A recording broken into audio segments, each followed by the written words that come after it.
Sometimes we forget why we're here. It's easy to fall off track. These help us remember. These battle scars don't look like they're faded, don't look like they're ever gone away. They ain't never gonna change. These battles. Growing up, I had a dream, something no one else could see. Tell me what it means when your faith is falling beneath your knees and you can't breathe. Everything you see reminds you of what you're not or something you won't be. You gotta take what you're given, that's how we live it. Don't be mad at the system, it's simply how we've existed. I hear a lot of people talking like they politicians and choose to be an accountant because it's safe in a business. Not because they wanna do it, just because they heard it pays. And who the fuck wants to be poor knowing that's how we've been raised? Society is getting heavy, I can feel the weight. The pressure of success is like 100 million pounds of shame. And that's the reason I'm staying up late, trying to find a way to escape the stereotypes. This day and age is making me feel like the only way I'll be happy is getting signed to a label and making money through rapping. I wanna share my emotion because this world is attacking the very principle of life that lets the people be happy. If you don't have a reason to breathe, why even live? These battle scars are impressions of everything that it is. Don't look like they're faded, don't look like they're ever gone away. They ain't never gonna change. These battle scars don't look like they're faded, don't look like they're ever gone away. They ain't never gonna change. These battles. If I had a voice that reached 100 million people, I'd tell them there's a reason that we're all created equal. Cause some decide to be great and some decide a sequel to an average person's life is simply what they want to be. So you make your decision, all I know is what I'm given. Won't define the life I lead or the way I dwell in existence. I've seen a greater image on the walls of where I'm living, and the words twisted and scripted remind me of something written. Faith is a gift that is given down to the people. If one believes it, one receives it. It's given if it is needed. Don't ever think you're trapped in a life that you never wanted. Your options are infinite, that's some mathematical logic. I'm not saying I'm a prophet, I'm speaking for what it's worth. These lyrics define my prayers and these battle scars on my church. Not saying I'm a prophet, I'm speaking for what it's worth. These lyrics define my prayers, these battle scars on my church. Scars don't look like they're faded, don't look like they're ever gone away. They ain't never gonna change. These battle scars don't look like they're faded, don't look like they're ever gone away. They ain't never gonna change.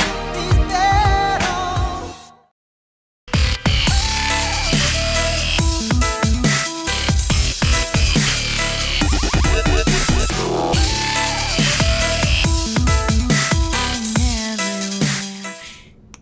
Well, hello everyone. I hope you are doing well.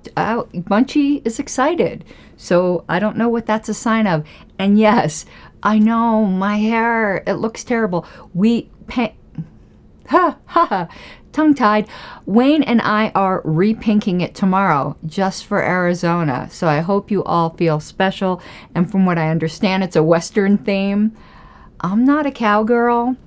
Wayne's a cowboy, but I'm not a cowgirl, but I did get some Western attire. And we'll redo my nails pink, but I got this nice shiny fall gold on there for today. Anyway, I don't know what went down that rabbit trail, but there we are. Let's do the YouTuber stuff and then we'll get started because we got quite a bit of ground to cover. So, hit subscribe. Hit subscribe or you make the baby Jesus cry, and you would never want to do that. But no, seriously, I super appreciate it. And if you're watching on Twitter, because I have a lot more Twitter watchers than I do YouTube at this time, hit like on it. I would really appreciate that. Speaking of Twitter, you can follow me there. I am Karen Ann Harlos for some spicy takes, though they aren't necessarily lately, at least since 2024, spicy libertarian takes. Y'all, and I don't mean my listeners, because my listeners are cool, but y'all just in general, the silent hate watchers, y'all are crazy. There's something I tweeted out the other day. You know, I do a lot of reflection at the beginning of the year. I'm super cheesy like that. I do the goals. I do the whole thing. And you know that saying that they tell you. I mean, I guess we won't know till it's our time, but that no one on their deathbed is like, I should have spent more time at work. I can tell you for sure something else you will not say on your deathbed.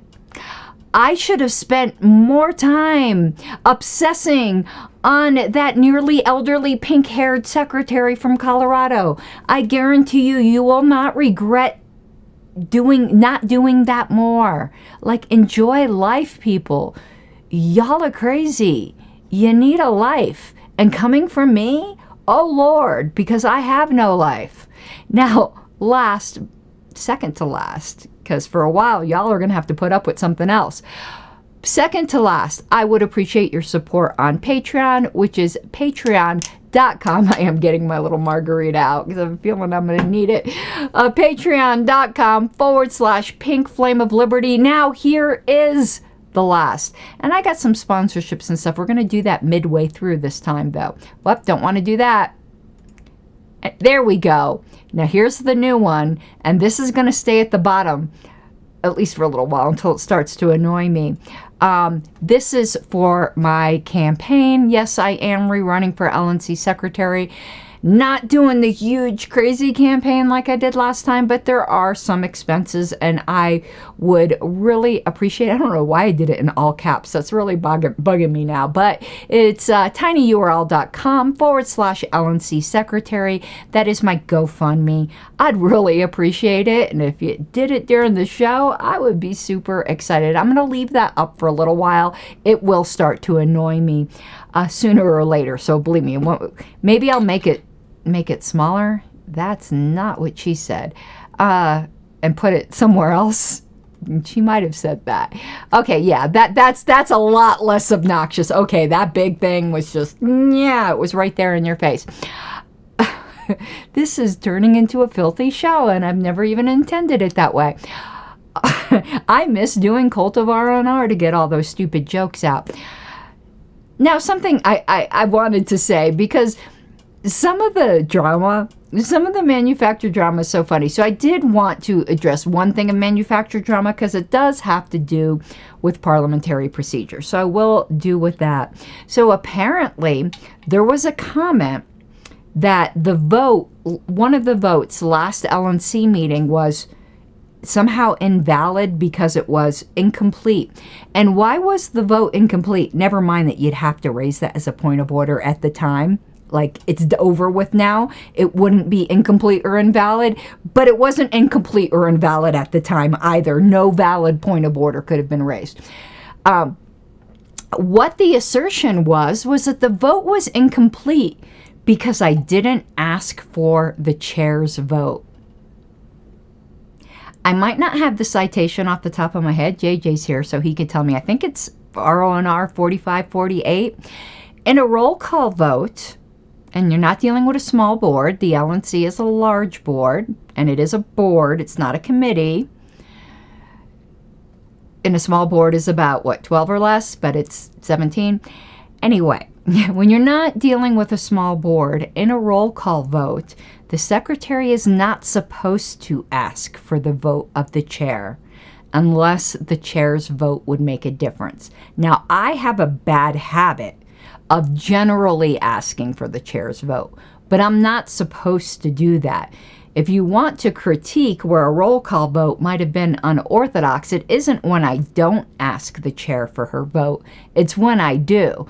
And I got into the bad habit of doing that because JBH would vote on everything even though he wasn't supposed to. Our custom on the LNC is that the chair votes when she wants to make a statement. So if there's a resolution that we want it to be all yeses with no abstentions, a big show of support, she'll tend to vote for it. For ballot access encumbrances. But I got in the bad habit of asking for her vote. And I caught myself on that last vote. I purposely did not ask her because I am trying to get out of that bad habit. But the vote was not invalid. So now if you're a secretary or a chair on not a small board, the secretary in a roll call vote should not be asking for your vote unless it would make a difference. And of course, after the secretary tells the chair it's whatever yes, whatever no, whatever abstentions, the chair could always, on their own initiative, go, well, the chair votes whatever. But that's a good habit to get into, of doing it correct. So now you got your little bit of parliamentary wisdom at the beginning here. Speaking of that, we are now going to get right into the meat of it, because I know that's like what Stephen Ecker is here for. So we do have the chair from Wisconsin here. We have Nathan from Arizona. Not sure who else is in any kind of leadership in LPs that are in the chat. You can make yourself known. So we are going to go over to LPedia. The state chairs already have a copy of this manual. It is the Delegation Chair Manual, but anyone can take a look at it. It's not super secret information. All of my super secret plans, like the plans I have to decredential all the ugly delegates so that it doesn't bring down the average attractiveness level of the convention, those are kept in another book. Oh crap, I wasn't supposed to mention the super secret plans. God, cut the feed! Sorry, I'm having way too good of a time tonight. Okay, let me make sure I have LPedia up. I do. And let's share the screen. So there we go.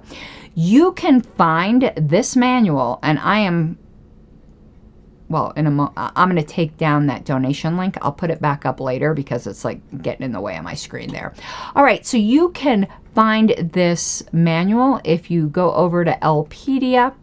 And you scroll down, so first go to LPedia and then look for National Convention 2024. Lots of good stuff in there.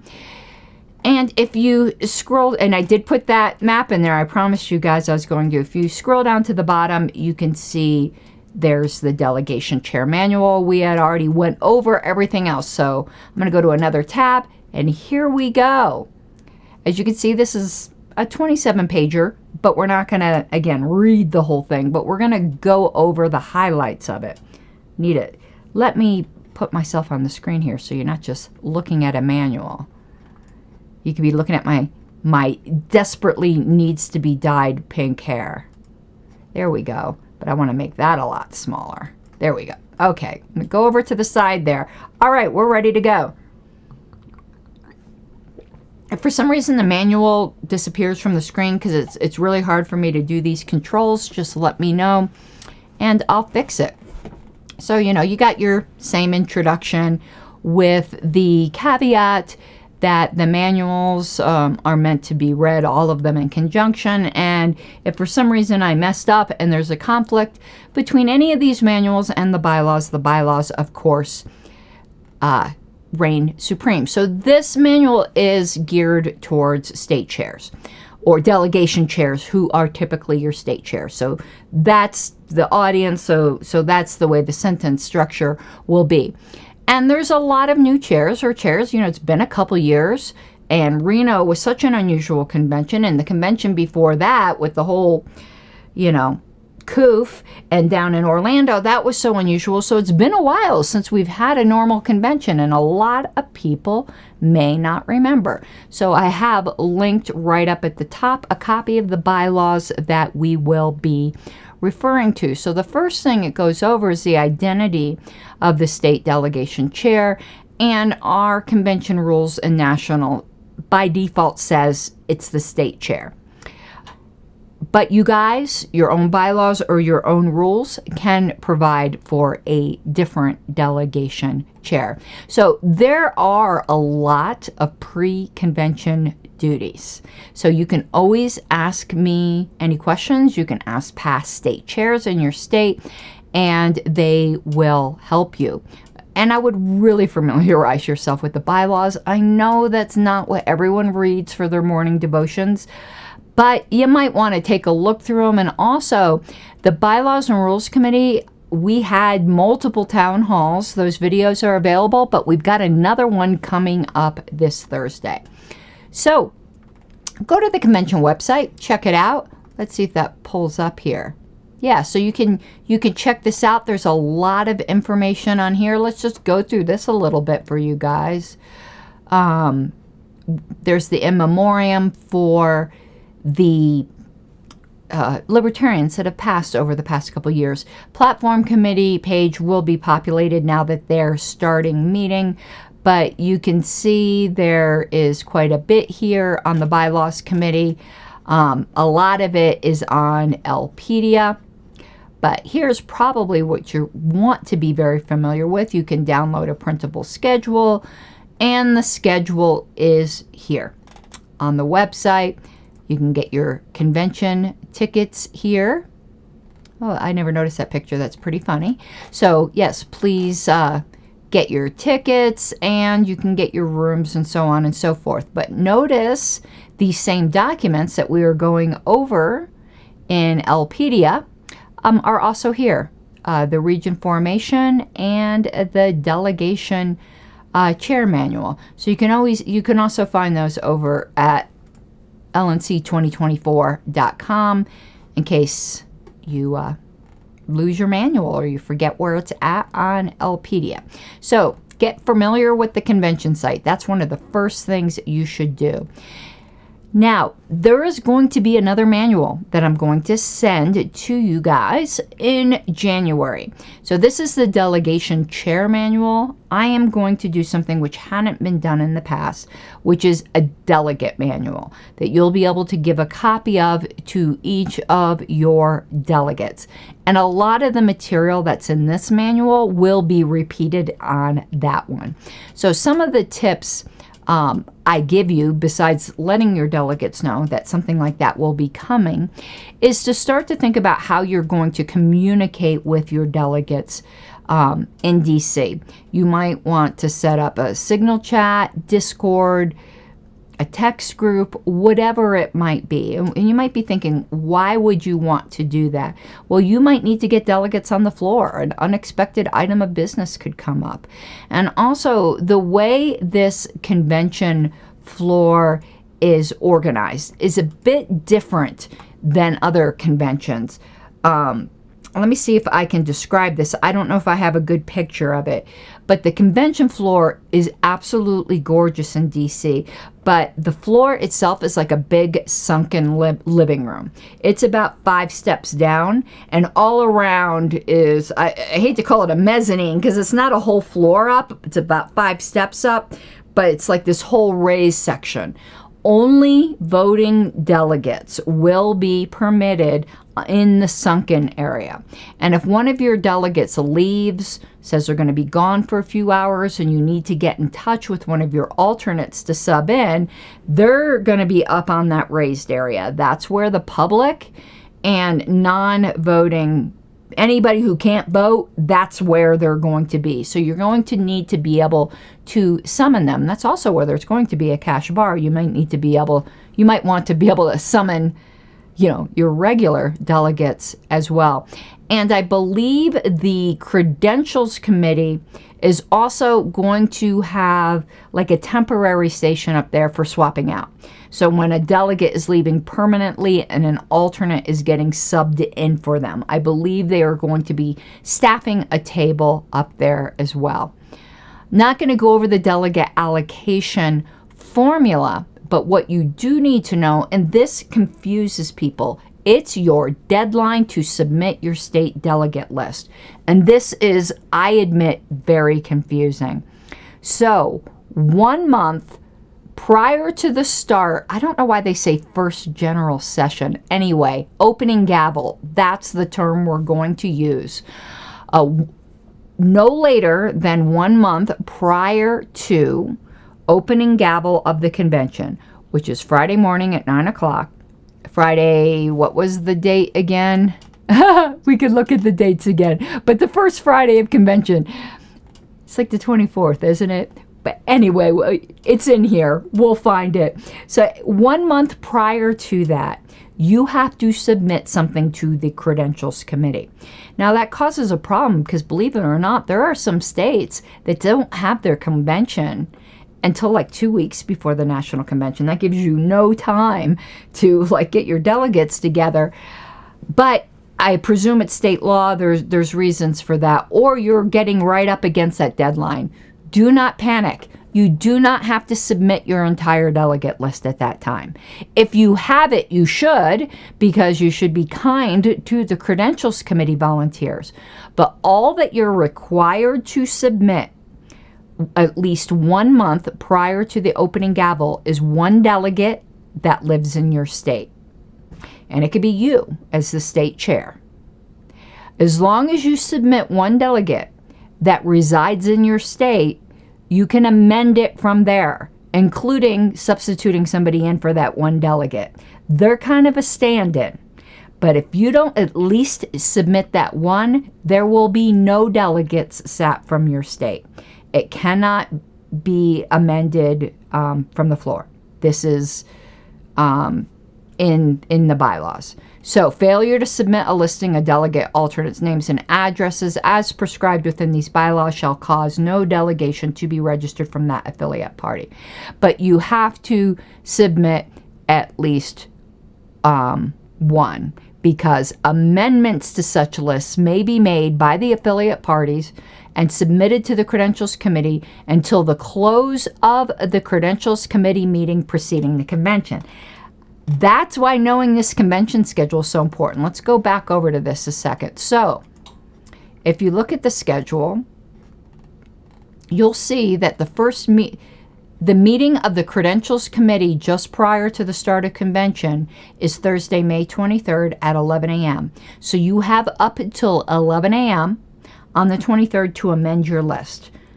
Please, if you know your amendments, don't run the Credentials Committee. They would like to sleep that night, but that is what the bylaws say, and that's what I need to tell you. Okay. And that's all explained in this paragraph.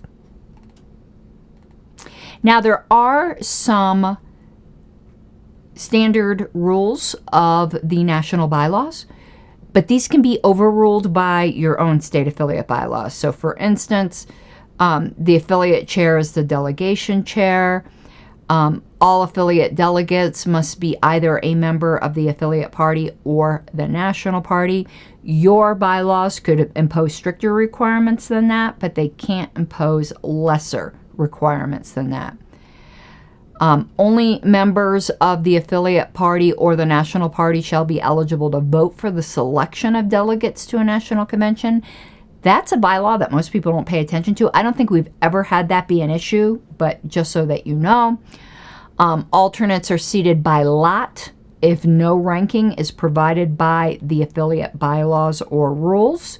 So if you don't have a codified rule for that, get one in place. Otherwise, your alternates are seated by lot. This is something that's never been enforced. What tends to happen is they tell us a rank, but don't show that there's a rule that they be ranked. Well, then they're seated by lot. I can imagine there'd be a big uproar if this ever got enforced, so just take care of it and pass a rule. Your board could probably pass a special rule of order for that. I don't know each of your bylaws, but I'm just saying, take a look at that. And unless the affiliate bylaws or rules provide otherwise, an alternate may temporarily vote in the place of a delegate from the same state while they have the written consent of that delegate. We've never required written consent, but somebody could ask for that. It is, in fact, what the bylaws say. But, of course, they can never cast more than one vote. Now, as to alternates, this is a weird thing. The number of alternates your state gets is the greater of 50 or the number of delegates you get. For most states, that means you get 50 alternates. Even if you only have 2 delegates, you're allowed up to 50 alternates. To me, that's crazy. The states that get more are the states that get more than 50 delegates, like Florida, Texas, California, quite obviously. So the thing about voting eligibility is here. Okay. So I have a checklist for you for prior to convention. Let's go over that. Review your state bylaws for your rules on delegates. See if there's any holes that need to be plugged. You can pass special rules of order for that. Provide your contact information, email and cell phone number to the LNC Secretary and Credentials Committee Chair. There might be some kind of emergency where we need to get in touch with you. Review the National Convention website. Verify your number of delegates allocated. Timely notify the Credentials Committee with your delegate information. Set up a contact group for your delegates.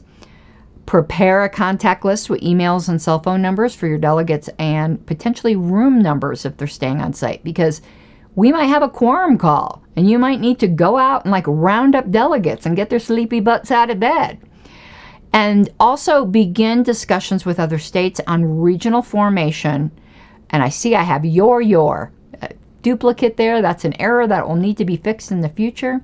So your regional caucus, keeping a deadline on the for the submission of the paperwork. But remember, this could be submitted early. But I want to give you fair warning. This will also be discussed in the bylaws town hall. Obviously, this is just a proposal that's coming out of bylaws committee.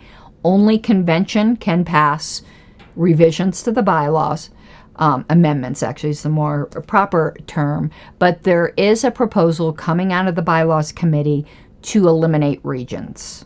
I can tell you I am wholly in favor of it. I've been in favor of something like this for a long time. It has nothing to do with this term. It's not one of my evil plots. Ever since I'd been a regional representative myself, regions sound good on paper. They really don't work. And to make the LNC smaller, it's unwieldily large right now. So I think the proposal is to raise the number of at-larges from 5, to 7? And eliminate regions. That will all be discussed at the Bylaws Town Hall this Thursday. You can get the registration information for that at lp.org. So here's then your duties at convention. Give you some of the names of the convention officials that we know so far. The only one we don't know so far will be the head sergeant at arms. We will be having, obviously the hotel provides security, but we're also going to be having security on the floor. There's been issues in the past, as people have known. And also there was a public, I don't know if you'd call it a threat. A threat's not really the right word, because I think that should be reserved for violence. But I'm just going to call it threat, of disruption, of like yelling and screaming and acting the fool. That's not going to be allowed. Don't spend several $1,000s to go to DC and get booted out for doing that. All right, your entire delegation must sit together, and there will be tables designated. You'll see signs if you don't never been to a convention, and it'll say Colorado, Utah, whatever it might be, and that's where you will sit. Okay, I'm trying to find where I left off here. So yeah, these assigned places are decided upon by the Convention Oversight Committee. I don't think the committee has decided, well, I know for a fact the committee hasn't decided yet how those are going to be assigned. It is custom that the larger delegations are closer to the front. I don't know whether that will be the case this time. There was talk potentially of a lottery or something of that effect. There will be a secretary's table and a teller's table near the front of the convention floor. Those are gonna be common points of contacts for you during convention business. Okay, we are just booking through this. I need another swig, because even though we're booking through it, we're only on page 7. So, credentialing and registration, those are two different things, and your delegates will both need to credential. And credentialing is where they're verified as being eligible to vote, or potentially eligible as an alternate to be substituted in. Registration just means you're there at convention. Everybody registers. Guests, everybody registers. Only delegates and alternates credential. Those will be two separate areas at the convention site. So make sure your delegates understand that. It is your responsibility to make sure. And hello, CJ Abernathy. Yes, you were kidnapped last time. I do hope to see you this time. So, yes, you need to make sure that only your properly credentialed delegates are seated. And that the Credentials Committee is informed of permanent substitutions, not temporary ones. You have a delegate that's going to the bathroom or is going to be gone for a half an hour or so. They don't need to be informed of that. What is temporary or longer term is up to custom, but certainly if they're going to be gone for a while, let credentials know. And at no point should there be more persons at your delegation table or on the convention floor with delegate credentials more than your total number of allocated delegates. So if you have 10 delegates, that's the most that should be on that sunken floor area. Everyone else goes up top. Alrighty. There will be forms.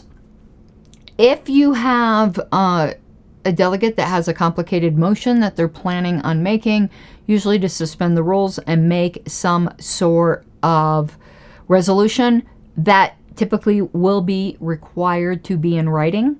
There will be a motion form that I will be providing to you there that would be signed by the mover and submitted to the secretary. Now, the convention floor will have multiple microphones. Right now, we're planning on 4. That is pretty typical, numbered 1 through 4.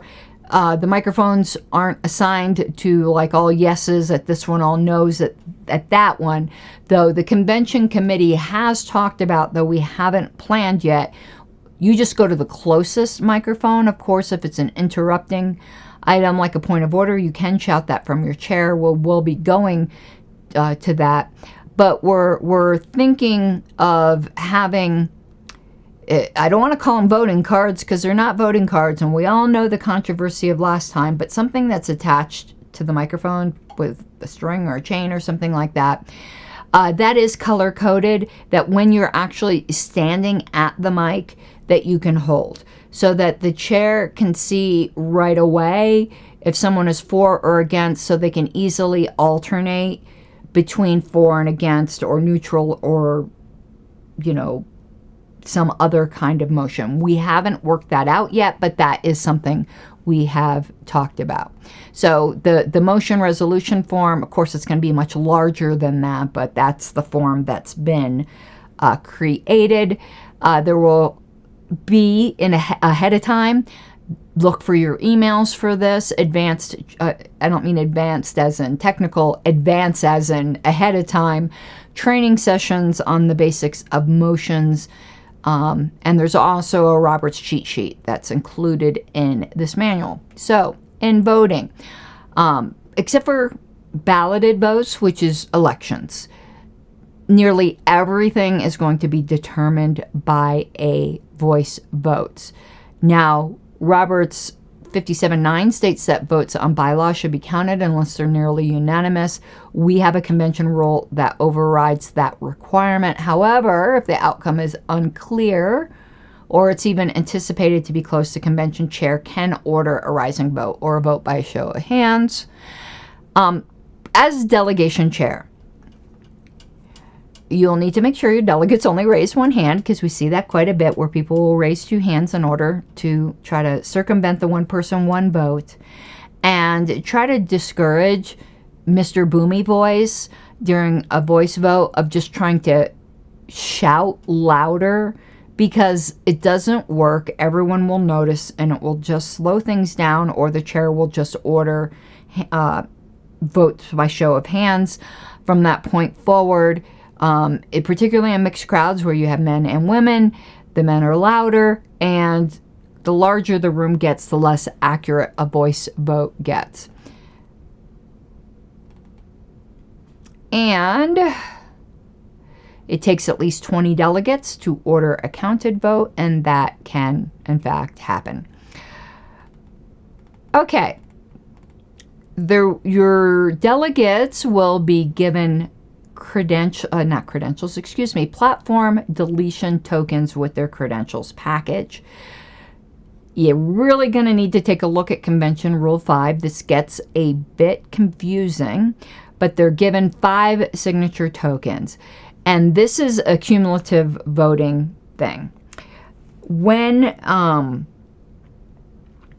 I wish I had a sample. I have one upstairs of it's just a piece of paper of a deletion token.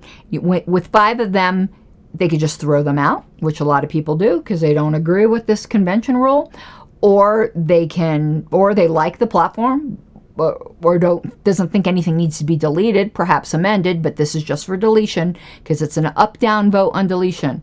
And unless the rules are suspended, there's no debate, no amendment. It's just an up-down vote. They can cast all 5 of their deletion tokens towards one plank. They could cast one token to 5 different planks, or any combination of that. It is cumulative voting. So these need to be turned in at least 1 hour prior to the platform committee report, which is scheduled for Saturday afternoon.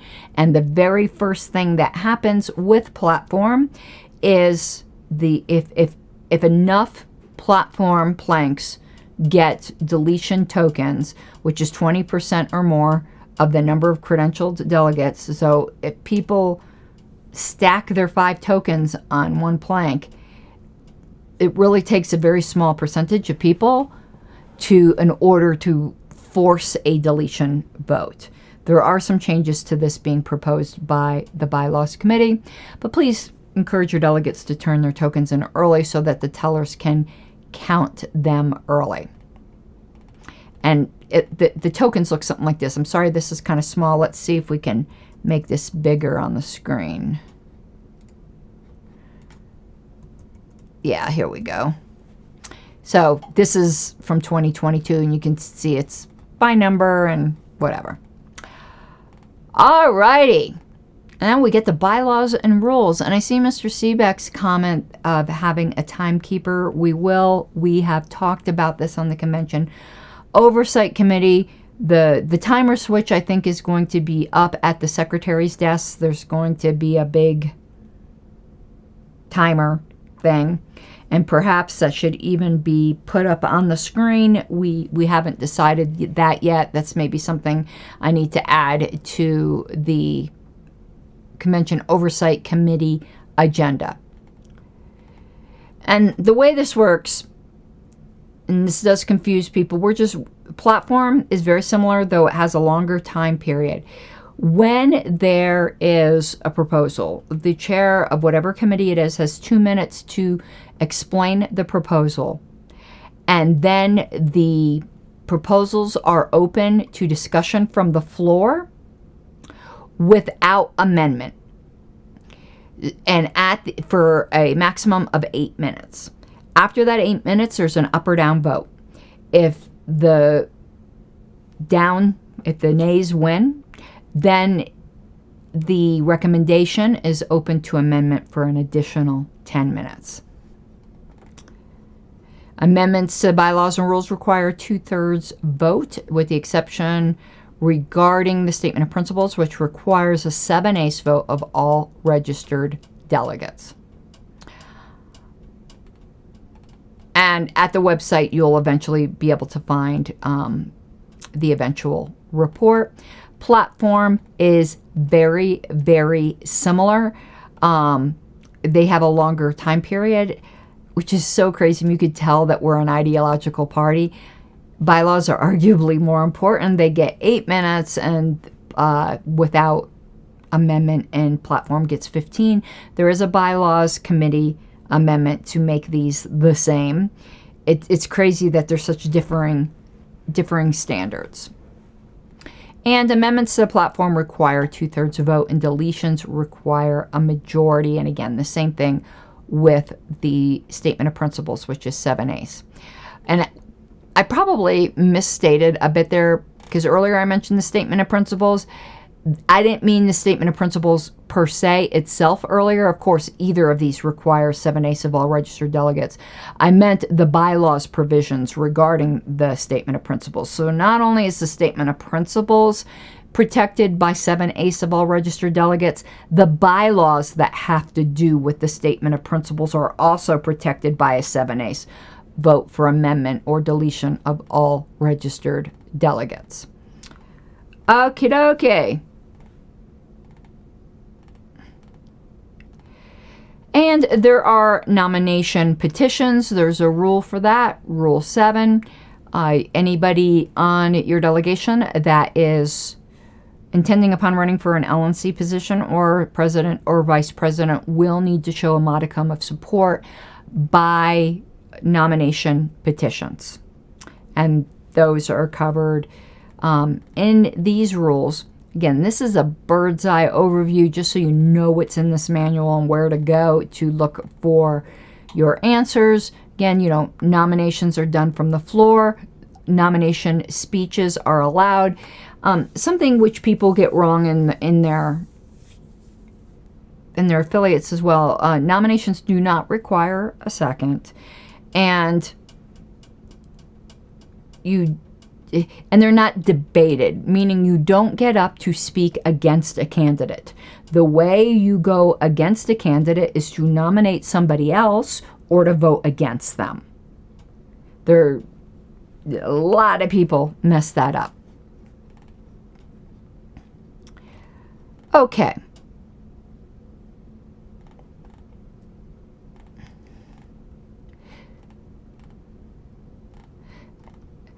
And we can have approval voting, which is something that is already in there, though a form of cumulative voting for at-larges is part of the bylaws committee report. So I'd highly suggest you take a look through all of this. Okay.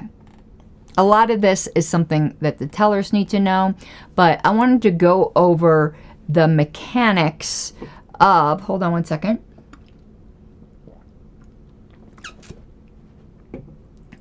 The mechanics of the vote tally sheet. And JJ's correcting me. I could be wrong. I've always understood nominations not to be debatable. JJ, send me the Roberts reference on that. I'd like to read up on that.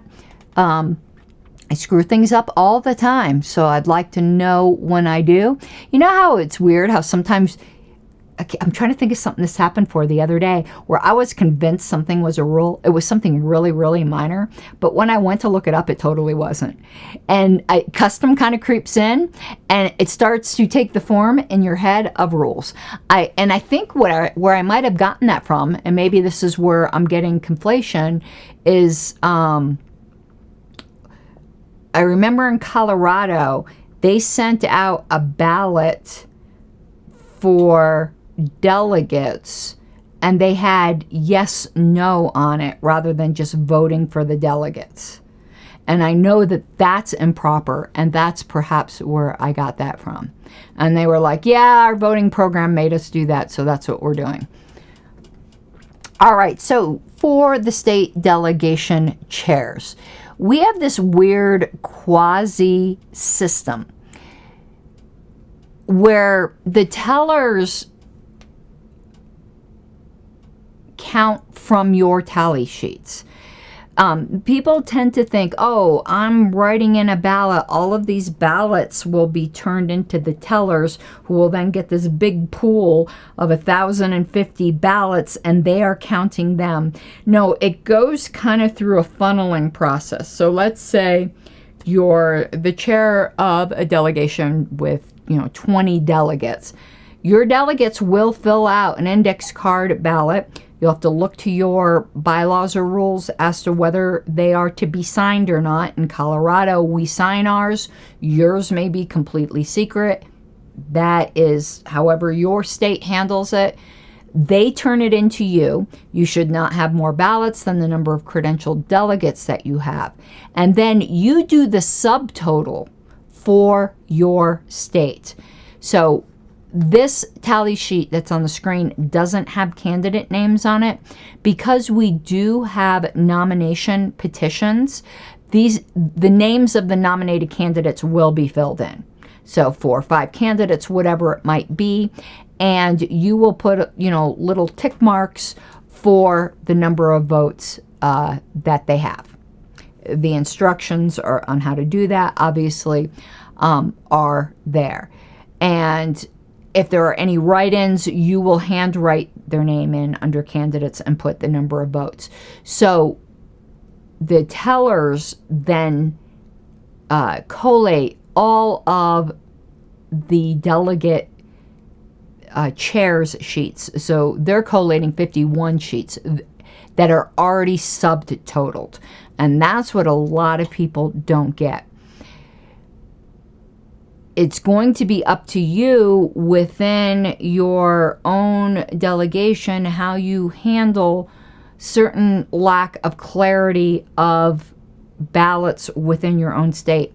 If they're not signed ballots, you can't wave it around and ask, who cast this ballot? I can't understand your handwriting. You have to tell your delegates to write clearly, because otherwise there's going to be a chart I'll show you on how you will count these. You're not going to be able to attribute them to a certain person. So once you get your ballots, you do your subtotal, you'll be provided a manila envelope from the teller team in which you will put the ballots from your state. That's done for later auditing to try to catch counting errors that they will not affect the results at that convention. It's for later auditing and training purposes. And you'll stick your tally sheet in there, and our tellers work off of these tally sheets. And they may have a question for you if your handwriting happens to be crappy. So please do not have crappy handwriting. But let me give you an example of something you need to tell your delegates. They need to write down on their ballots the full name of the candidate, because there was one year, I think it was 2018, where we had at least 2 Joe B's, with last name starting with a B, running for at-large. We had Joe Bishop Henchman, and we had Joe Bookman. And I think there was a third Joe B, but there was at least 2. And there were plenty of ballots that just said Joe B and didn't know which one. So that is super, super important. And you'll also be counting your number of ballots here at the bottom, because it can't exceed your number of allocated delegates. And of course, NOTA is always an option. There are rules for NOTA in the single winner races. You know, they're going to vote for one person or NOTA. There's rules for it when it comes to multi-person races. That will be explained to you by the convention chair as the delegates, as the tally sheets are being distributed, but it's also in this manual. So there is slightly different. Notice this is vote for one, majority voting, and then the sheets are a little bit different here for approval voting. So you need to check that out.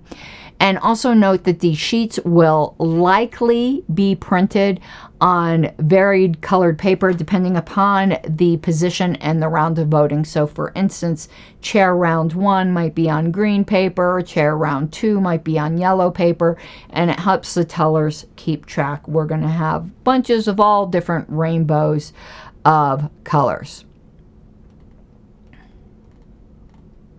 And also, at times, the races of secretary and treasurer are combined at once, because there tends not to be waterfall elections for those. And what is a waterfall election? If in the chair race, a lot of times people who don't win the chair race will turn around and run for vice chair. So they don't combine those two races because somebody might waterfall down. The roles of secretary and treasurer tend to be quite specialized, particularly treasurer, so that if someone doesn't get vice chair, it's not like they're going to turn around and run for secretary. And if they don't get secretary, they're going to turn around and run for treasurer. Now, we prefer to have completely separate ballots and rounds for all of the positions, but it isn't unheard of for secretary and treasurer to be done at the same time. But they're treated, if each section will be treated as if it's a separate ballot. So when you are looking at ballots, here is a sheet that tells you how to count them. So whether or not it's added to the total votes cast, whether or not it's credited to a candidate. Highly suggest you take a look at this. And this is also the way the tellers will be handling the delegation tally sheets. This hasn't been an issue ever since I've been around. I'm sure it's been an issue in the past, or it wouldn't be a bylaw, but we do prohibit unit voting. And unit voting's when the delegation votes within itself and then agrees that they're going to cast all of their ballots for the candidate that got the majority vote within their delegation. We do not allow that. And if you have one of the larger delegations like California, Florida, Texas, this is going to be high pressure on you to get that subtotal. You're going to want to do some dry runs and have a procedure in place. We looked at the proposed schedule that's on the website, and it's also here in the manual, but this is open to change and something you need to impress upon your delegates. And Angela will be impressing this upon the convention itself. So say, for instance, 1:40 p.m., Bylaws and Rules Committee report debate continued. These times are for guidance only. You cannot be calling for orders of the day at 1:40. This again will all be explained. These are approximate times. What is set in stone is the total amount of time. So for instance, like Mike said in chat, platform is allowed 90 minutes. It's allowed 90 minutes no matter when it starts. The time can be extended. It can be shortened, which he would kill you. But it's the times that are set in stone, the time allotments, the number of minutes, not the time of the day. The times of the day are for guidance only. And the order is also what's important, because we do have standing convention rule that says the order of business. So last convention, over and over, no matter how many times it was explained, people were going by the times of the clock, and that is not how it works.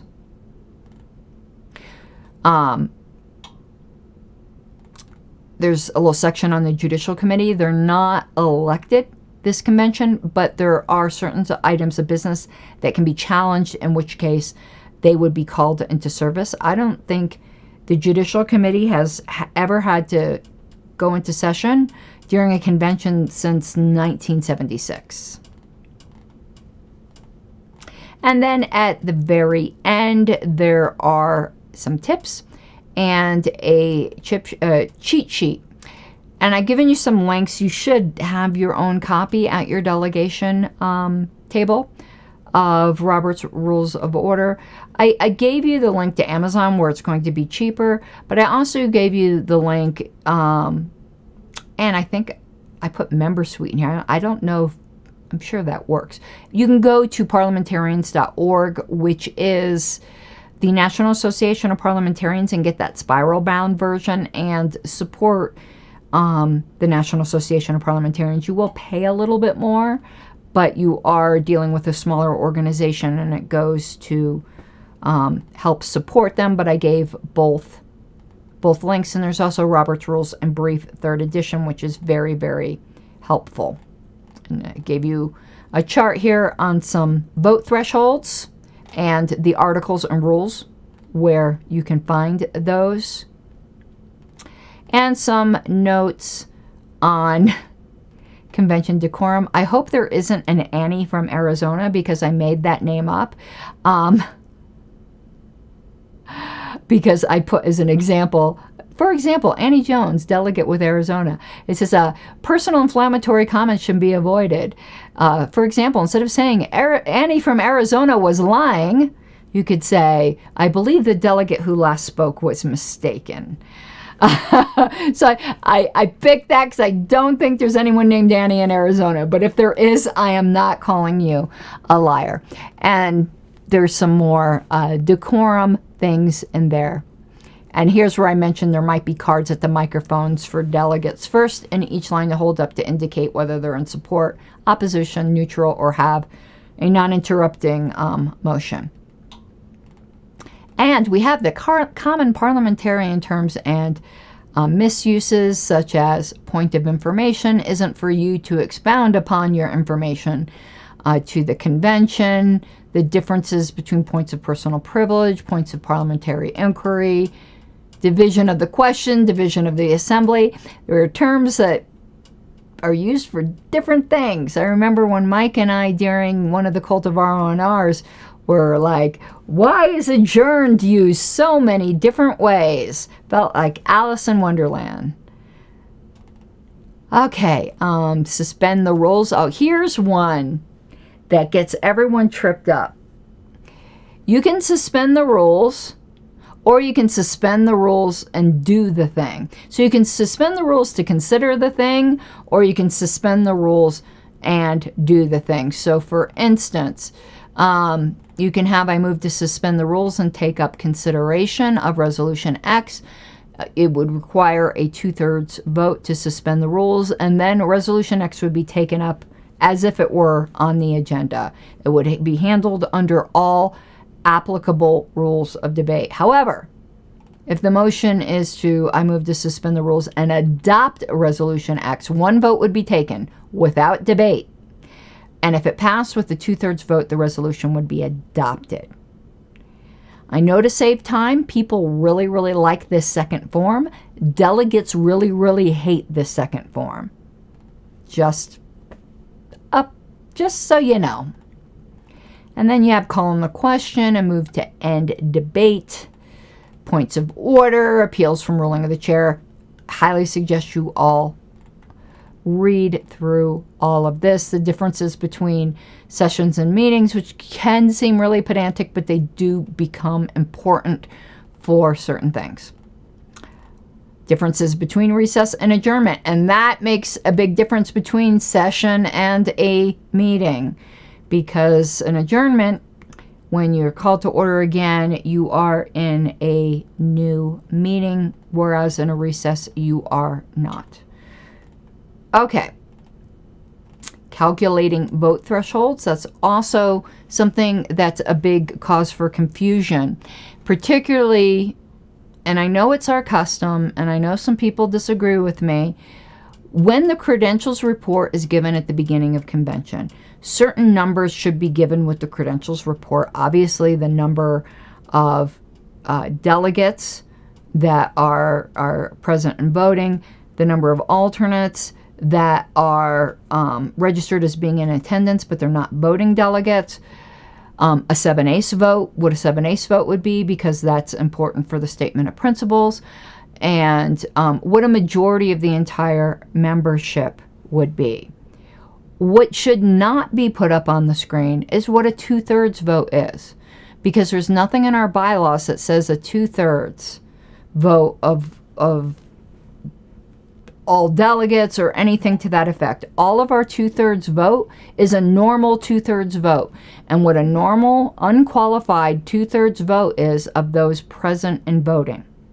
So to stick up on the screen, we have 900 delegates present, and a 2/3 vote then would be, don't give me math, what is that, 330, no, it'd be 600 and, what would 2/3 of 900? Well, whatever it would be, that number does not need to be put on the screen, because it is irrelevant and it's not necessary, because it's of 2/3 present and voting. If somebody is on the floor, they meet the present requirement, but if they abstain by not voting at all, they don't meet the and voting part of that, because to abstain means not to vote at all. So I like to give the theoretical example. If you have a room of 100 people, and 97 of them abstain, all it would take is 2 votes to pass by 2/3. So what 2/3 is of the total number is numerically irrelevant to our bylaws. The only reason the 7/8 is relevant is because it's not an unqualified 7/8, it's a 7/8 of all registered delegates.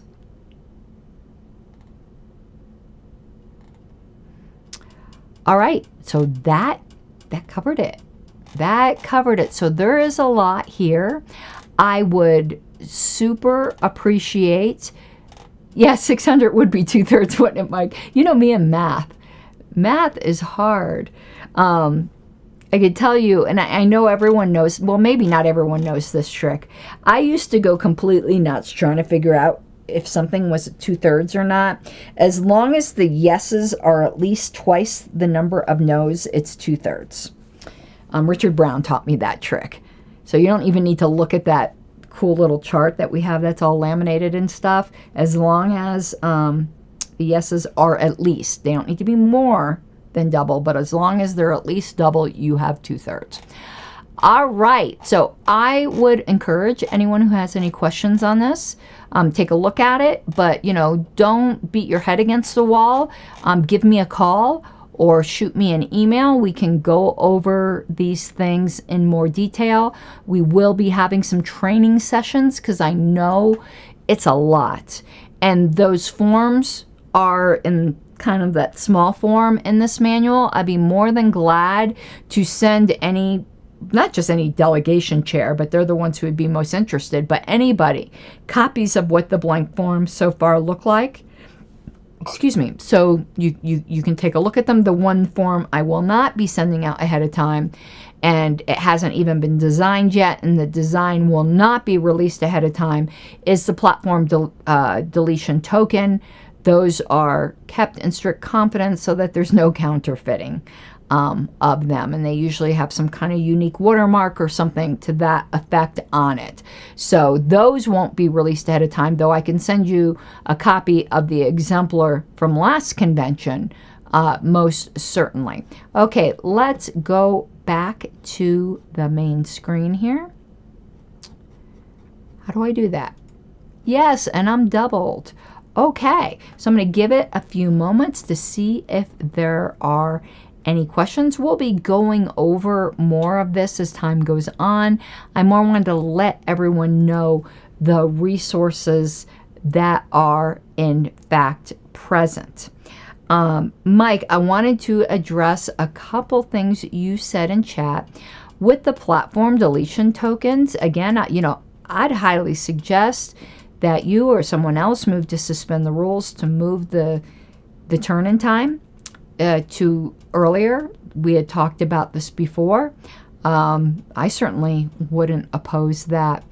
And I asked Adrian to put on the convention oversight committee agenda. He doesn't know yet. I just told him a slight agenda change. I don't think the world is going to end if we carve out an additional 15 minutes prior to the platform committee report to do the report on the deletion tokens, so that doesn't eat into your time. I don't know whether that will get approved by the Convention Oversight Committee, but I did hear your cries. I heard your cries, and we're going to try to keep that out of the 90 minutes. But of course, the delegates can move to suspend the rules and all of that stuff, but hopefully that will ease that a little bit. I'll let you know what happens with that.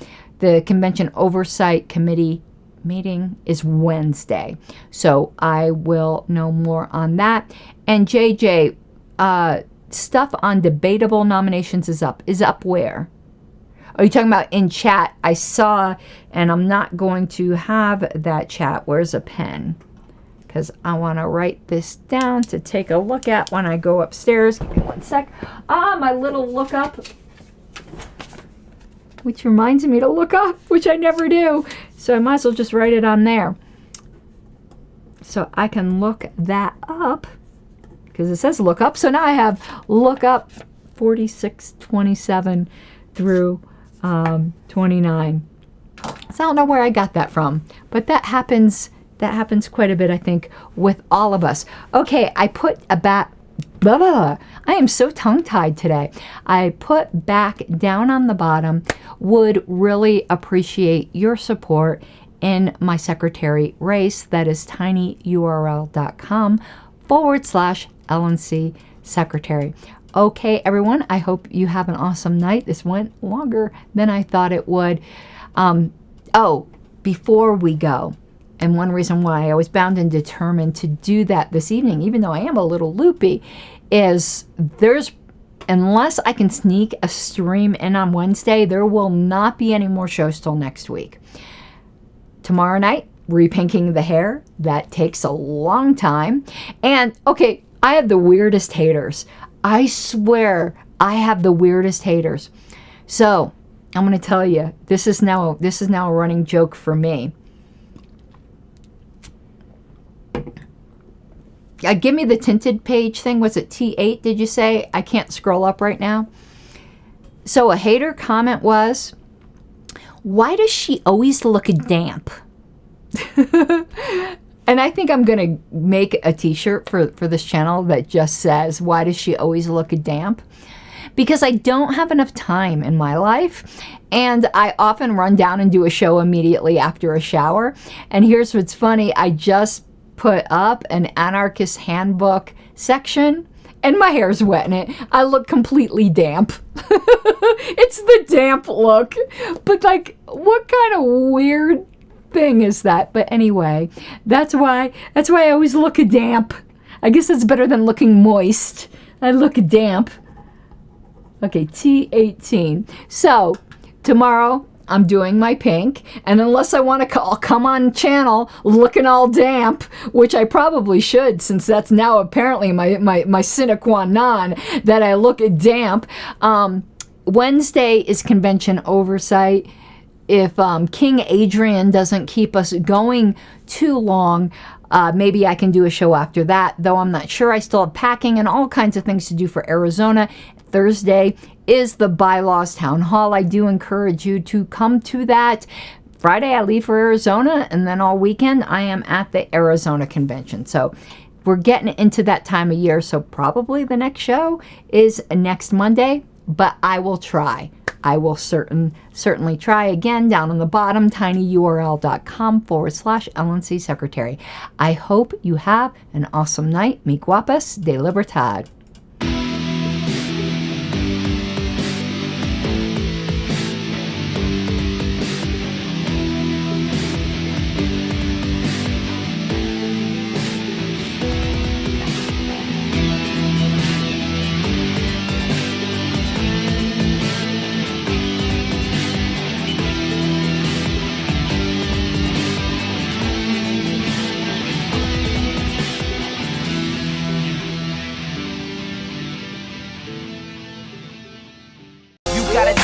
Given, that's how we live it. Don't be mad at the system, it's simply how we've existed. I hear a lot of people talking like they politicians and choose to be an accountant because it's safe in a business, not